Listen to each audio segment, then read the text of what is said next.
The King's Forgotten Son. A tale of blood, betrayal, and redemption. Synopsis. 30 years ago, a young prince escaped palace life for the freedom of the countryside.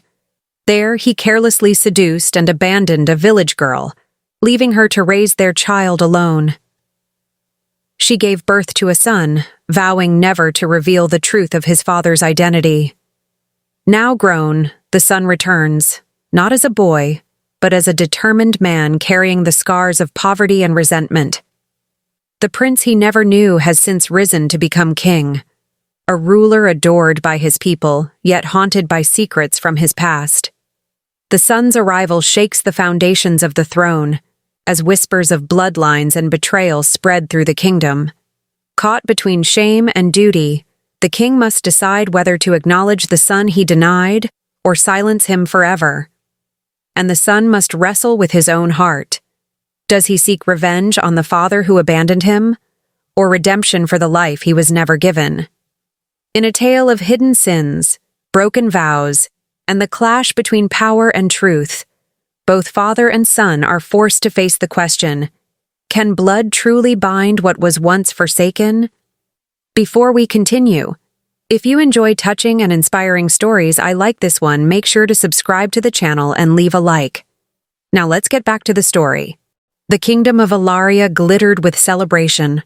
Lanterns hung from marble towers, music filled the streets, and the people gathered for the annual Festival of Unity. Yet, beneath the laughter and bright colors, one man moved with quiet purpose. He was tall, broad-shouldered, his clothes simple but worn from travel. His name was Aiden. To the cheering crowd, he was just another wanderer drawn to the capital's splendor. But to himself, every step toward the palace was heavy with 30 years of silence, of questions unanswered, of a wound that never healed. He paused at the city's fountain, water shimmering under torchlight, and touched the small silver locket hanging around his neck. Inside lay a faded sketch of a woman with gentle eyes, his mother. Her voice echoed in his memory, "Promise me you'll never seek him." But promises made in the heat of grief are fragile things. His mother was gone.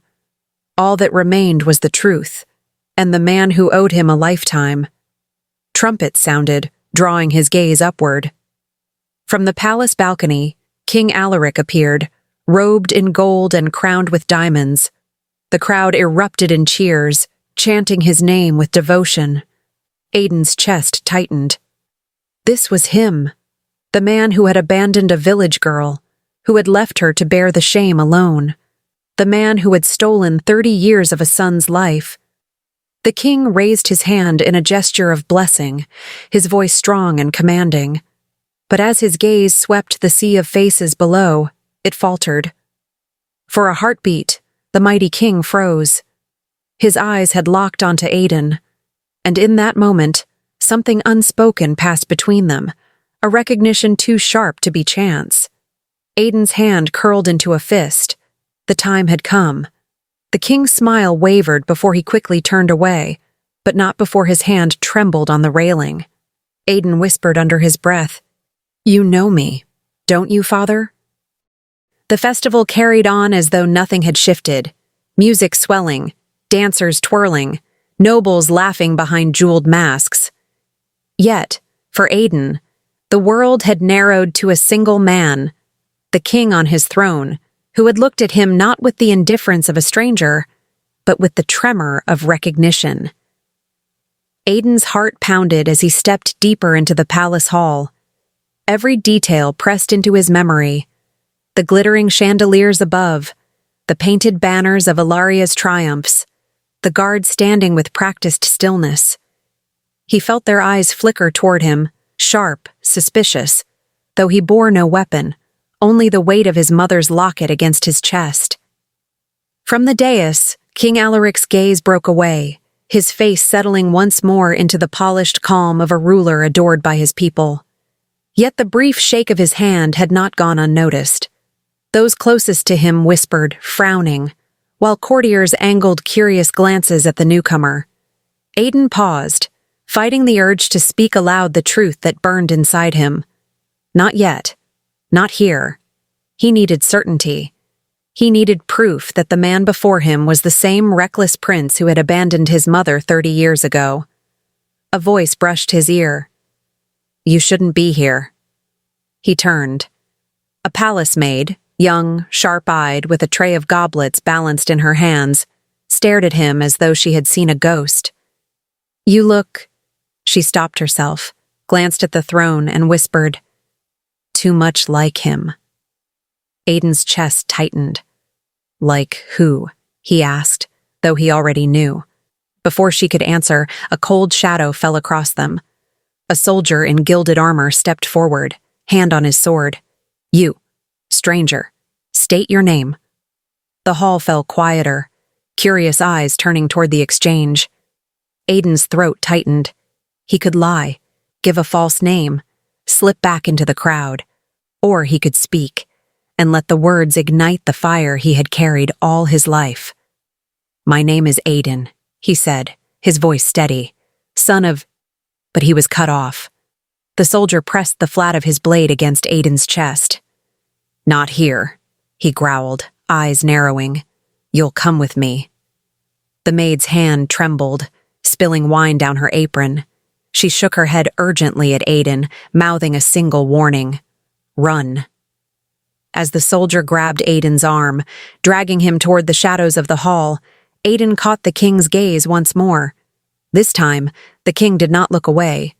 His eyes burned with something between fear and guilt, and the words he mouthed, too faint for any other to hear, were unmistakable. "My son."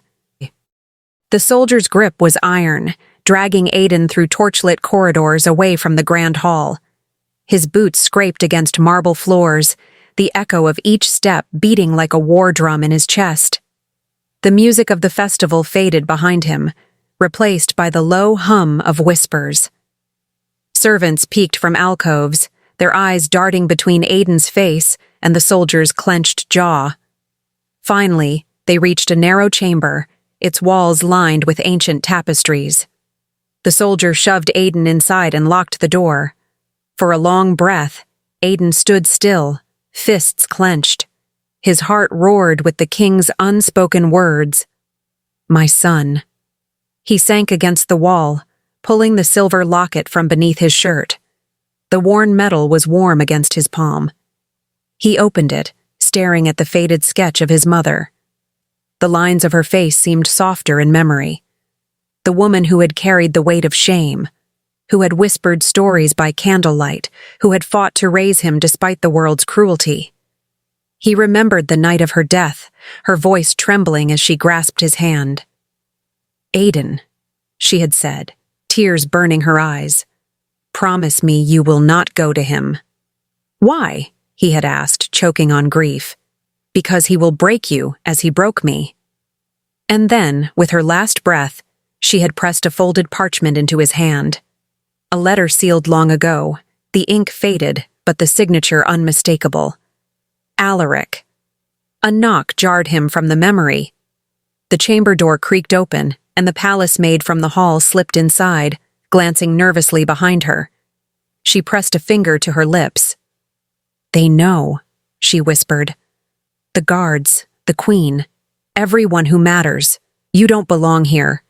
If you stay, they'll kill you before dawn." Aiden rose to his feet, his voice low and sharp. "Tell me the truth. Do I look like him because I am his son?" The maid hesitated, fear flickering across her face. Then she nodded once, quick and certain. "Yes, too much to be coincidence." Before Aiden could speak again, footsteps thundered outside. The maid paled. She grabbed his wrist and hissed, "Hide the letter. Don't let them see it." The door burst open, guards flooding the room with drawn swords. Their captain's voice rang out like steel. "By order of the queen, seize him." As Aiden struggled against their grip, the maid cried out, "Wait! He carries proof!" But her words were drowned in the clash of steel as Aiden was dragged into the night, his mother's letter slipping from his pocket, landing silently at the maid's feet. The guards dragged Aiden through the palace like a criminal, their armor clattering against stone as they marched him down endless corridors. His wrists burned from the iron grip, but his mind burned hotter, with rage, with grief, with the memory of the king's silent confession. My son. Torches flickered along the walls, shadows stretching like claws. At last, the procession halted before towering golden doors, carved with the crest of Ilaria, a lion crowned with flame. The captain barked an order and the doors swung open. Inside, the throne room spread wide and magnificent. Marble floors gleamed, chandeliers rained golden light, and courtiers lined the edges. Their conversations hushed the moment Aidan was forced inside. All eyes turned toward the dais where King Alaric sat, his crown catching the glow, his expression carved from stone. The guards shoved Aidan to his knees. He lifted his head slowly, defiantly, until his gaze met the king's. The silence stretched, heavy and suffocating. At last, the king spoke, his voice deep and measured. "Who dares disturb my hall during a festival?" Aidan's chest heaved. He wanted to scream the truth, to cast the shame of 30 years into the light of this gilded chamber. But his voice came low, steady, and unshaken. "My name is Aidan, son of a woman you once left to die in the countryside." Gasps rippled through the court. Some nobles whispered, others clutched their pearls as though scandal itself had spilled into the room. The king's jaw tightened, though his eyes betrayed a flicker of something: fear, regret, recognition. "I know nothing of you," he said coldly. "Remove him." The guards moved to obey, but Aidan shouted above them, his voice ringing through the hall. "Liar, you abandoned her, you abandoned me, and still you sit on that throne as though your hands are clean." The chamber erupted. Nobles muttered furiously, some sneering, others pale with unease. The king rose from his throne at last, his figure tall and commanding. "Enough," he thundered. His eyes locked on Aidan, and for a heartbeat, the mask slipped, the mask of a ruler replaced by the face of a man haunted by sins he thought buried. "Take him to the dungeons," the king ordered. His tone was calm, but his hands shook at his sides. As the guard seized Aidan again, he spat the words that cut deeper than any blade. "You may bury me in chains, but you cannot bury the truth. I am your son." The hall fell into stunned silence. The king froze, every noble watching for his denial. But instead, King Alaric's lips parted, and no words came. His silence thundered louder than any denial could. The dungeon reeked of damp stone and rusted iron. Chains rattled as Aidan shifted on the cold floor, his wrists bound but his spirit unbroken.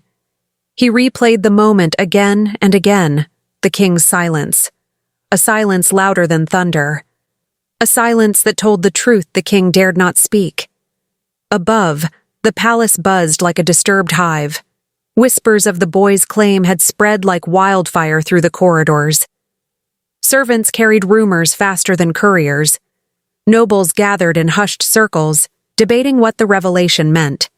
The festival meant to honor the king had turned into a shadowed spectacle of doubt. But no one burned hotter than Queen Seraphine. She stormed into the king's private chamber, her jeweled gown trailing like fire. Her voice cut sharper than any blade. "What madness was that? You let a peasant stand in your hall and proclaim himself your blood?" King Alaric, weary and pale, poured wine with a trembling hand. "He is nothing, a ghost from a past that should have stayed buried." The queen's eyes narrowed, her fury trembling just beneath her polished surface. "Your silence told them otherwise." The king froze, the goblet shaking in his grip. "You should have denied him," she spat. "Instead, you allowed poison to drip into the ears of every courtier present. Do you not see? They will question your judgment, your throne, our son's right to inherit." Her voice cracked with a rare glimpse of fear. Fear not for her husband, but for her own legacy. She leaned closer, lowering her tone into a venomous whisper. "If you will not silence him, I will." The king's head snapped up, alarm flashing across his face. "Seraphine!" But she was already turning, her gown swirling like storm clouds. Down in the dungeon, footsteps echoed against the stone steps. Aidan lifted his head as a figure approached, torchlight spilling over gleaming jewels and a crown. It was not the king who had come to see him. It was the queen herself. Her voice dripped with disdain. "So, you are the boy who thinks he can shame a king." She circled him like a predator around prey. "You look nothing like him. No crown could ever sit on your head." Aidan met her gaze unflinchingly. "And yet, you're here. Because you fear I could tear down everything you've built." The queen's smile was thin, dangerous. She leaned close, her perfume clashing with the stench of the dungeon. "Listen well, boy. If you value your life, you will disappear from this kingdom before dawn. For if you don't..." She let the threat hang in the cold air, her eyes glittering with murderous promise. Aidan locked eyes with her, his chains clinking as he whispered back, "I didn't come here to disappear. I came here to take back what was stolen." The queen's smile faded. For the first time, her mask cracked. She saw not a boy, but a storm rising. The dungeon door creaked open at dawn. A guard shoved Aidan into the misty streets with a sneer. "The queen spares you. For now. Don't test her mercy twice." Then the gates slammed shut. Aidan stood, his wrists still raw from chains, his heart pounding with fury. Cast out like refuse. He could have left, could have vanished into the countryside. But something burned in his chest, hotter than resentment. He would not run. The village square buzzed with life. Merchants hawking wares, children weaving through crowds, weary farmers trading coin for bread. But the peace shattered when armored soldiers stormed in, their leader shouting, "Taxes! Pay what you owe, or your homes will burn!" Aidan froze, his eyes narrowing. He watched as the soldiers ripped coins from trembling hands, kicked over baskets, and struck an old man who dared protest. Rage surged through him like wildfire. Before he knew it, Aidan had stepped forward. "Enough!" His voice boomed across the square. All eyes turned. The soldiers sneered. "And who are you to command us?" Aidan's fists clenched. "I am the son of the soil you trample. I am the man who will not bow while you rob your own people." The nearest soldier lunged. Aidan caught his arm, twisted, and slammed him into the cobblestones. Gasps erupted. Another soldier swung a blade. Aidan ducked and drove his elbow into the man's gut. The crowd roared as the once-beaten villagers saw hope in his defiance. "Stand with me!" Aidan cried. And for the first time, the people did. Stones flew from farmers' hands, sticks from boys, pots from market women. The soldiers stumbled back under the onslaught, their arrogance crumbling. But it wasn't just the fight that stirred them. It was the way Aidan stood tall, his jaw set, his eyes blazing with conviction. Whispers rippled through the crowd. "He looks like the king in his youth." Could it be? When the last soldier fled, the square erupted in chants. "Aidan! Aidan! Aidan!" The sound shook the air, carried through alleyways, into taverns, and even up toward the palace walls. And then, like a dark cloud over sunlight, more armored boots thundered in. Dozens of soldiers, this time prepared, their blades gleaming.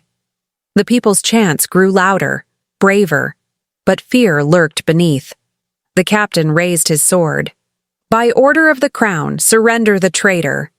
Aidan stood in the center of the crowd, breathless but unyielding as the chant swelled. "Champion! Champion!" The people pressed closer around him, unwilling to let him fall. Soldiers closed in on all sides.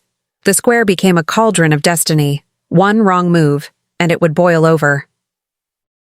The palace was quieter than usual, but King Alaric's mind was anything but still. He sat alone in his chamber, staring into the embers of a dying fire. Every crackle seemed to echo a memory he had buried for 30 years.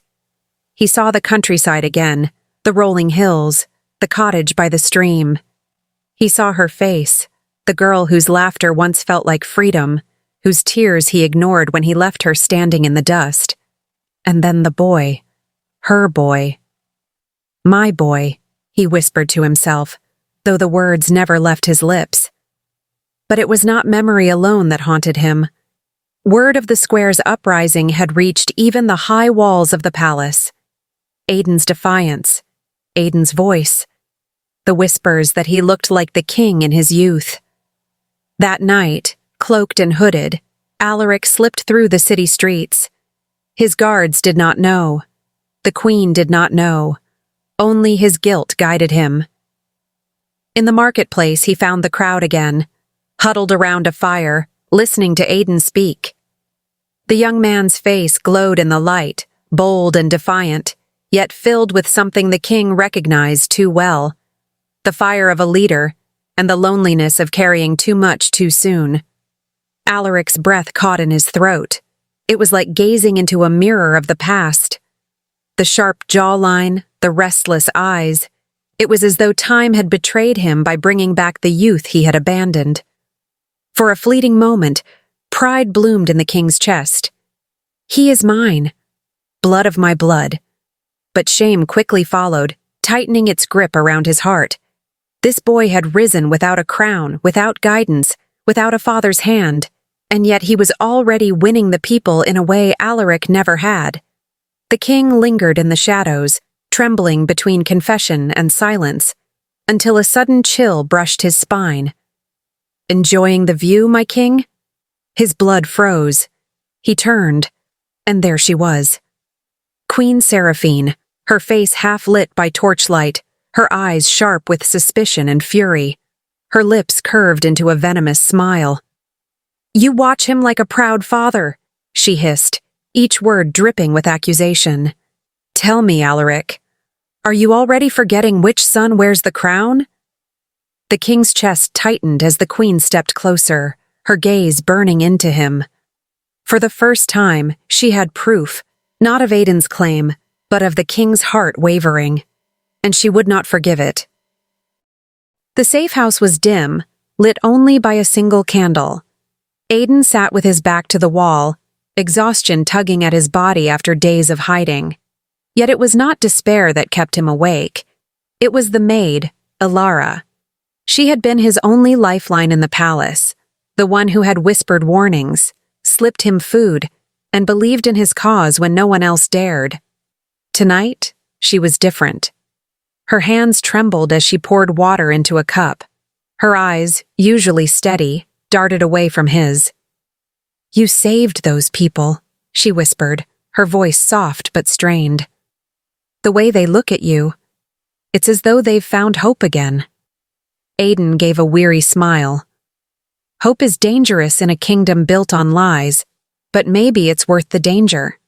He reached for the cup, his fingers brushing hers. The moment lingered, but inside, Alara's chest was a storm.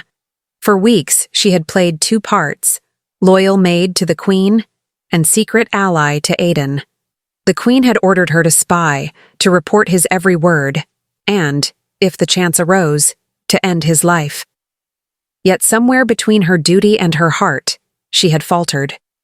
She had seen his fire, his kindness, his pain, and she had fallen. Her hand slipped into her apron pocket, brushing against the small vial of poison hidden there. She could end this tonight. End him. Secure her place at the queen's side. But her heart refused.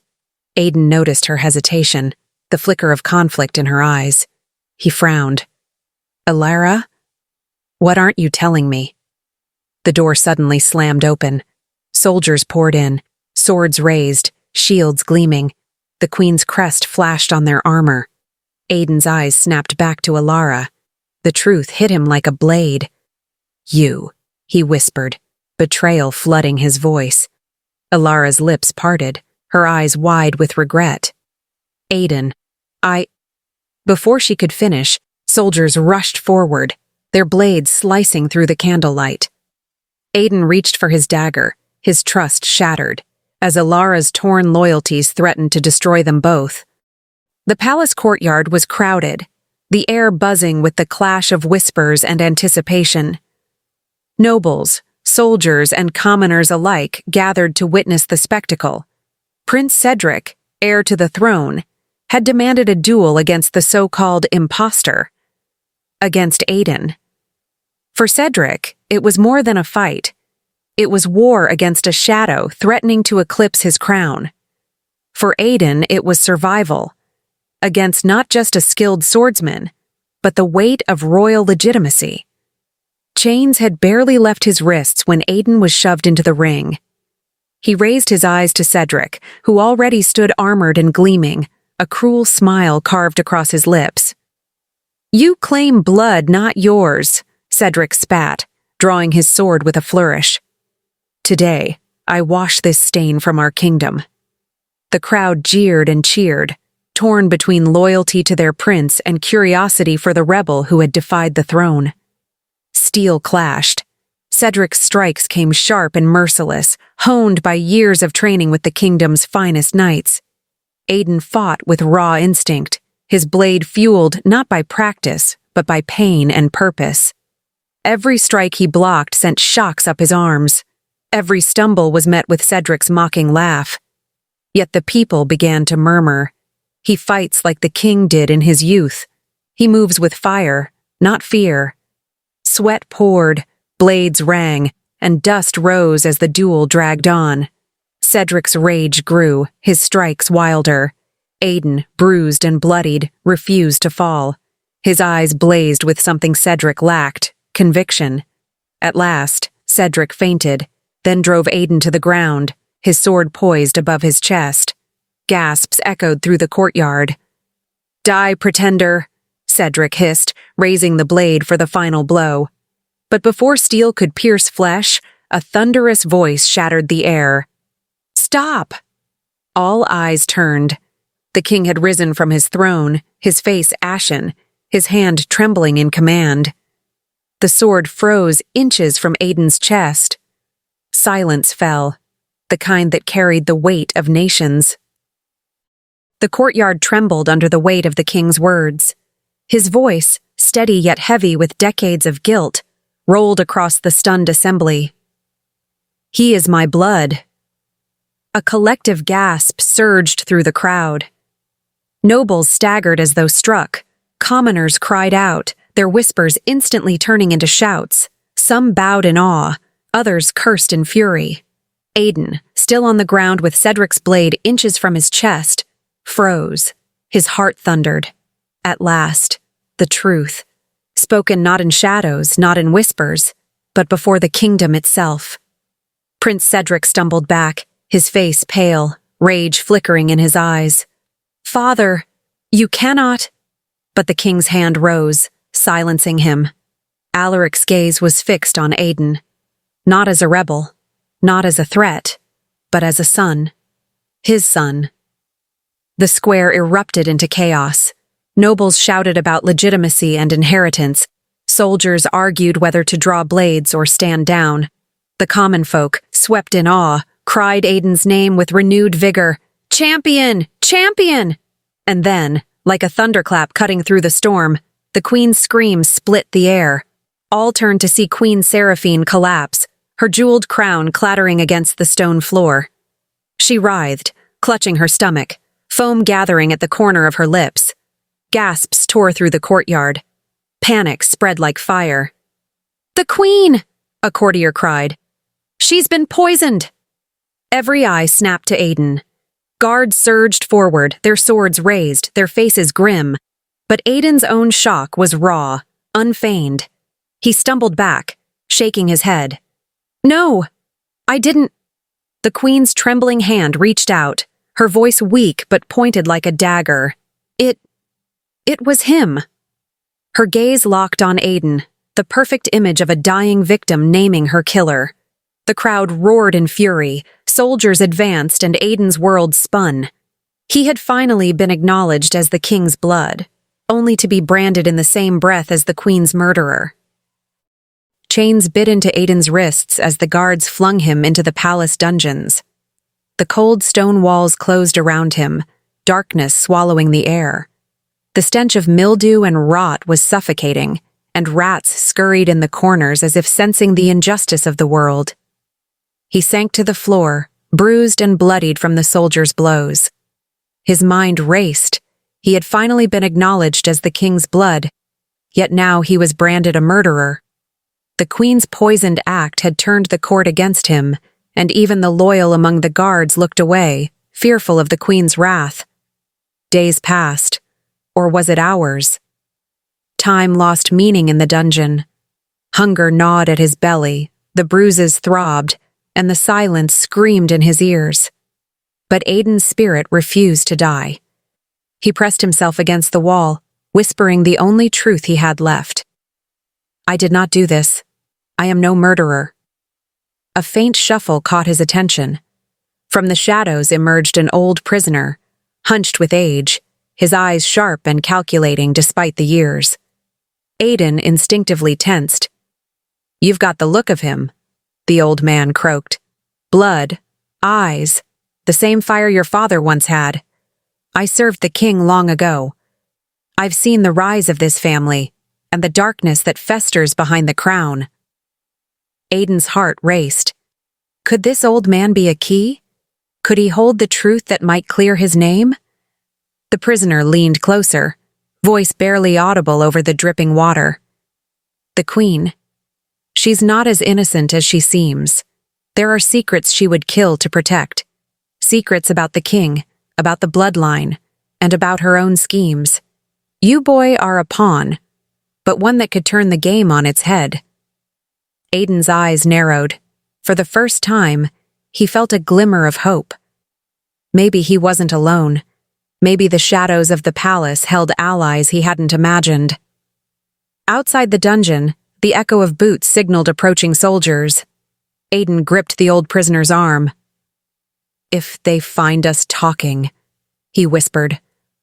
The prisoner's eyes glinted with a dangerous spark. "Then it's time to play the game, before they silence us both." The dungeon smelled of damp stone and decay, yet within that darkness, a flicker of light emerged. Aiden leaned closer to the old prisoner, the weight of chains and bruises doing little to dull the intensity of their conversation. "You need to know the truth," the prisoner whispered, his voice low, edged with caution. "The queen, she is not the woman everyone thinks she is. Years before she married King Alaric, she had a forbidden lover. Someone powerful. Someone she would do anything to protect." Aiden's brow furrowed. "Why? Why tell me this?" The prisoner's eyes glittered with wisdom born of decades in the palace's shadows. "Because this isn't just about bloodlines anymore. Her lies built her power, her marriage to the king. It was a strategic web of deceit. And now you," he gestured at Aiden, bruised but unbroken, "are standing in the way of everything she's hidden." Aiden clenched his fists. "So she poisoned herself. To frame me?" The prisoner nodded grimly. "Every move she makes is calculated, and every threat she whispers carries weight. You must tread carefully, or you'll not only lose your life, you'll lose the chance to uncover the truth behind her schemes." A soft shuffle interrupted them. The air grew colder. A shadow fell across the dungeon door. A guard stepped aside, and the queen entered. Her robe flowed like liquid silk, her eyes gleaming with icy intent. Aiden straightened, defiance burning in his gaze, but the queen's smile was deadly. She leaned close, her voice a venomous whisper, carrying through the silence of the dungeon. "If you don't leave this kingdom," she hissed, "you'll die like your mother." Her words landed like a thunderclap, the memory of his mother's abandonment and suffering searing through him. The prison walls felt smaller, the chains heavier, yet a spark of determination ignited. Aiden's jaw tightened. "I'm not running. I never ran before, and I won't start now." The queen's lips curved into a cold, dangerous smile. "Then prepare yourself, boy, because every secret I have will be used against you, and I always get what I want." As she swept out of the dungeon, her presence lingering like a shadow. The prisoner leaned in, voice tense. You see now? The queen is more dangerous than you imagined. And if you hope to survive, you'll have to uncover the past she's buried, and fast. Chains clinked against stone as Aiden crouched in the shadows of the dungeon. The old prisoner had been right. His survival depended on allies, and the loyal townsfolk were ready to act. Under the cover of night, a secret passage, hidden for decades, was revealed by the prisoner. This will lead you to the streets, he whispered. But once you're out, the world will know of you. Use it wisely. Aiden's heart pounded as he crawled through the narrow, damp corridor. Every step brought him closer to freedom and closer to danger. Outside, the moon cast silver light across the quiet streets. Waiting were the townsfolk, faces full of hope and courage. They handed him food, cloaks, and weapons. Whispers followed him. He is not just a boy. He is the king's blood. As the days passed, news of his escape spread like wildfire through the kingdom. Markets, taverns, and noble halls buzzed with the tale of the boy who had been imprisoned, yet emerged unbroken. People whispered his name, comparing him to the king in his youth. Slowly, the common folk began to rally around him, seeing in Aiden a symbol of justice, courage, and rightful inheritance. But the palace was not idle. Soldiers patrolled, eyes sharp, orders strict, and the queen seethed, her poisoned plan foiled for now. One night, in a deserted alley, a shadow detached itself from the darkness. A sword at his side, the figure approached with measured steps. Aiden tensed, ready to fight. You don't have to be my enemy, a voice said calmly. It was Prince Cedric, his armor worn and battle-ready, yet his expression careful. Aiden's eyes narrowed. Why are you here? Another trap from the queen? Cedric shook his head. No, listen, I've seen her cruelty. I've seen her schemes. You are not my enemy. The queen is. Aiden's pulse quickened. For years, he had assumed Cedric would be a sworn foe, a symbol of palace loyalty standing in his way. Now, a potential ally, royal blood, trained and powerful, stood beside him. As the two men stood in the moonlit alley, their shared enemy became painfully clear. Together, they could challenge the queen, but could they survive the coming storm? The night was thick with fog as Aiden and Cedric slipped through the outskirts of the city. Their alliance was fragile, built on necessity rather than trust. Each step was calculated. Every shadow could hide danger or treachery. Cedric moved beside him, silent, his armor reflecting the pale moonlight. Aiden's hand hovered near his dagger, aware that appearances could be deceiving. You're quiet, he said, voice low. Too quiet for someone who swore the queen was the enemy. Cedric's jaw tightened. I am loyal to my family, but I also know when a wrong must be righted. His words carried a weight Aiden couldn't fully measure. Their mission was simple. Retrieve evidence of the queen's manipulation of the nobility. But Cedric had other plans. Every turn, every whispered instruction, subtly guided Aiden toward exposure. By dawn, they arrived at the town square, empty save for a few early risers. Aiden sensed the trap too late. Soldiers emerged from hidden alleys surrounding him, weapons raised. Stand and face justice, a captain shouted, for the attempted murder of the queen. Aiden froze. His eyes darted to Cedric, who stood tall, expression unreadable. The betrayal was complete. Cedric's hand subtly signaled the soldiers. The ally he had trusted had handed him over to death. The crowd began to gather, sensing spectacle and tragedy. Whispers turned into cries. Aiden's heart thundered. Cedric, why? He shouted, voice cracking with anger and disbelief. Cedric's gaze flickered, a shadow of conflict flashing before it hardened. I have to prove my loyalty.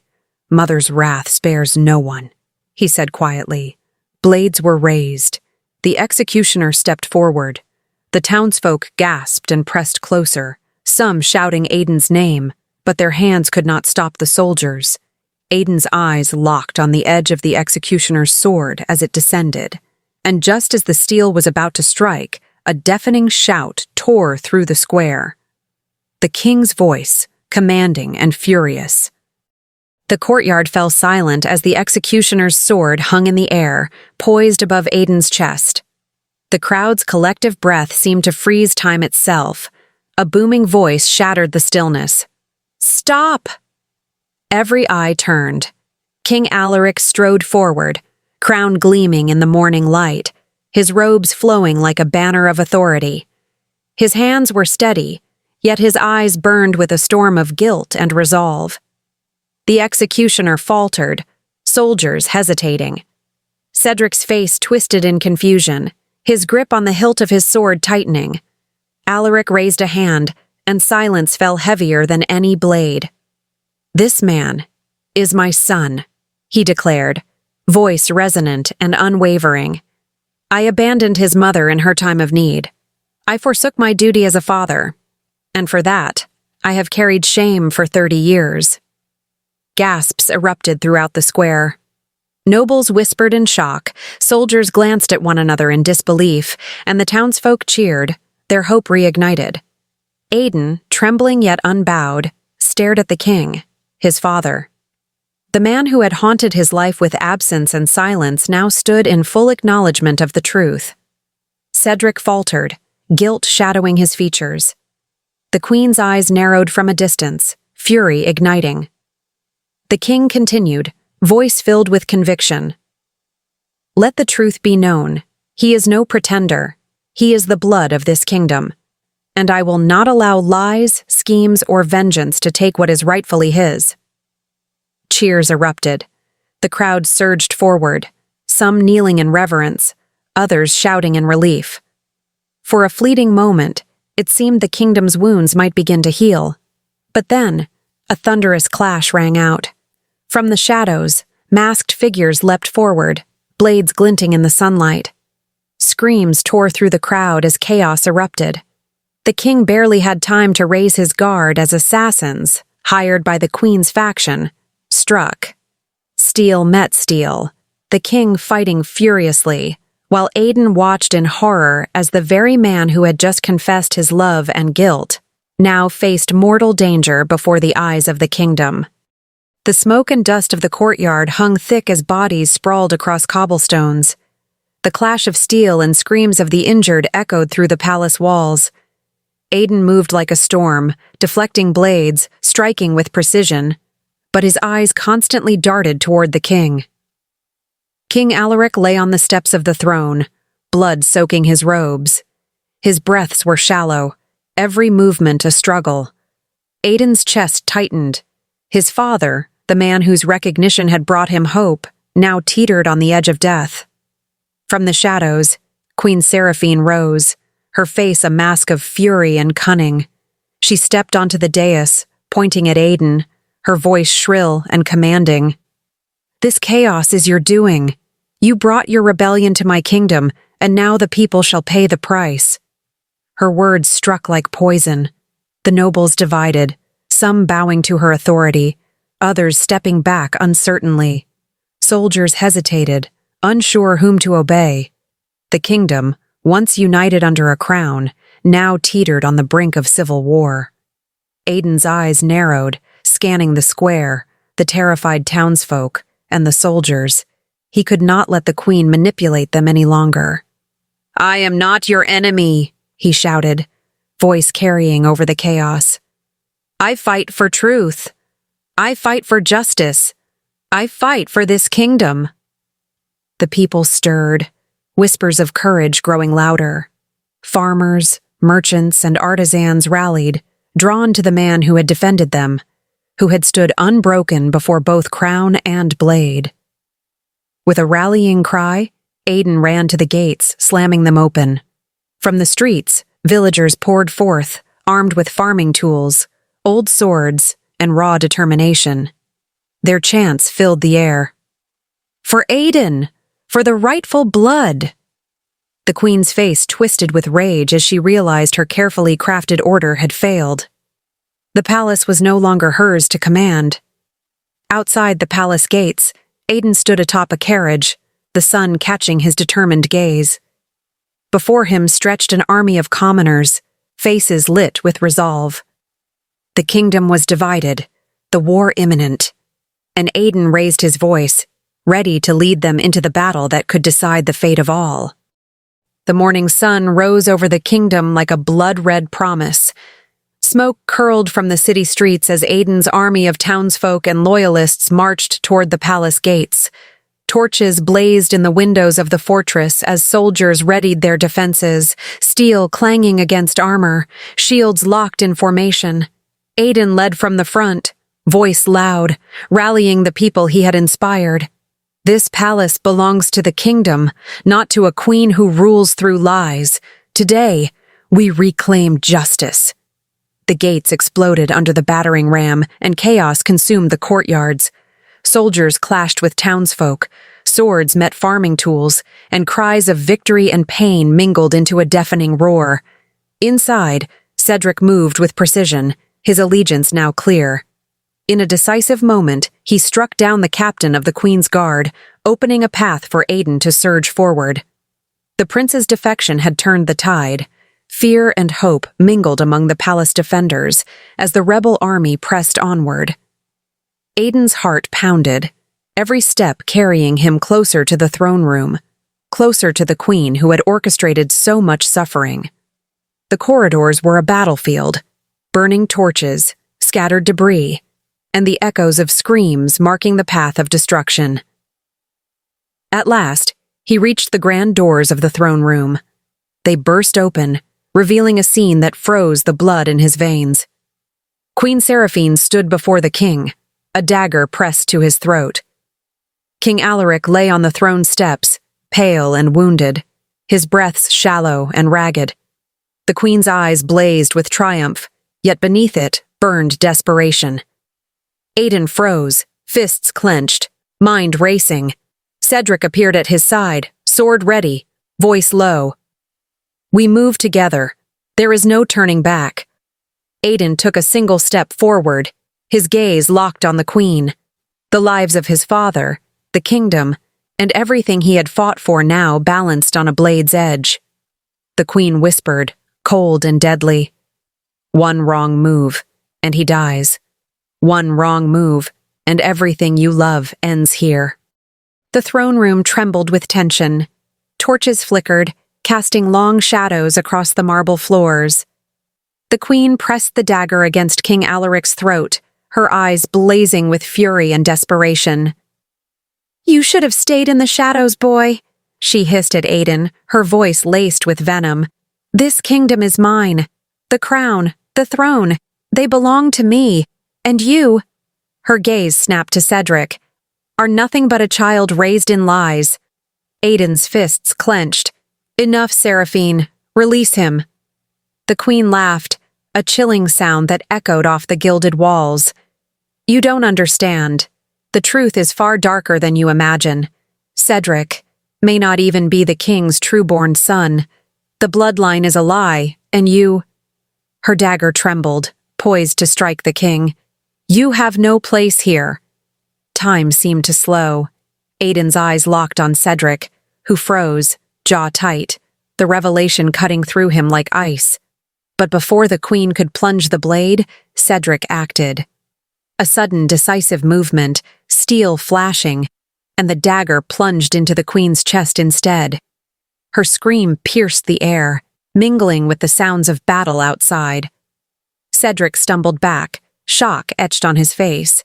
The queen fell to the marble, her fingers clutching at nothing but the air.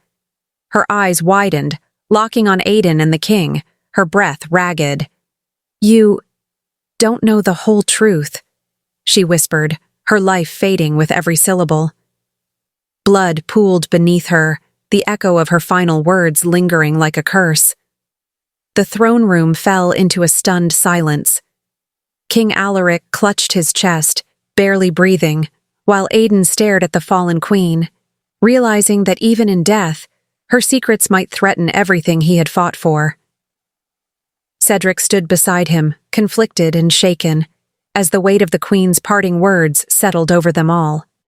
The throne room was heavy with grief and tension. King Alaric lay pale and battered on the steps, each breath a struggle. His once mighty frame now frail, he reached out to Aidan, his hand trembling but determined. "You, my son," the king whispered, voice hoarse but resolute.